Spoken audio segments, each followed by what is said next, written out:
Ang intense ng mga kaganapan ngayon sa abot kamay na pangarap sapagkat ikakagulat ng sobra ni Giselle ang matutuklasan niya tungkol sa DNA ni Zoe.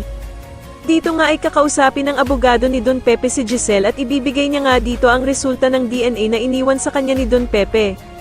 Samantala ay manginginig na nga sa takot itong si Moira matapos ang mga sinabi ng abogado at natatakot nga ito na baka daw sila isumbong ni Don Pepe kapag nagising na ito. Kaya naman ay agad niyang sasabihan ng anak niyang si Zoe na mag-impake ng mga gamit nito para magbakasyon sila dahil sa kailangan daw muna nilang magtago. Sa kabilang banda naman ay yayayain na nga ni Lynette ang asawa niyang si Doc Carlos na bumalik ng muli sa dati nilang bahay dahil sa handa na nga daw siyang harapin ang kanyang takot. Ikakatuwa naman ito ni Doc Carlos at agad naman siyang sasang-ayon sa plano ni Lynette dahil sa gusto na nga niya talagang makaiwas kila Aling Susan at Diyosa. Samantala ay makikita na naman ni Giselle ang dati niyang asawa na si Eric, kaya naman ay pakikiusapan niya ito na sana nga daw ay makasama niya ang anak niyang si Justin kahit isang araw lang. Subalit tatanggihan lamang siya ni Eric dahil sa alam naman nga daw nilang dalawa na hindi talaga siya pagbibigyan ng anak niyang si Justin.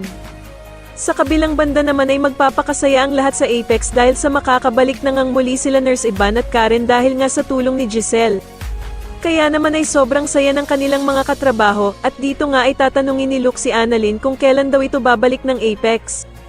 Pero bigla naman siyang sasagutin ni Doc Lindo na hindi pa daw maaaring bumalik si Annalyn ng Apex. Sa tingin niyo bakit kaya ayaw pang pabalikin ni Doc Lindon si Annalyn ng Apex? Mas lalo na nga talagang nagiging exciting ang mga susunod na kaganapan, kaya naman ay mas lalo pa nating abangan ang mas lalong gumigandang abot kamay na pangarap. Maraming salamat po sa inyong panonood at sana po ay masubscribe niyo ako. Maraming salamat po.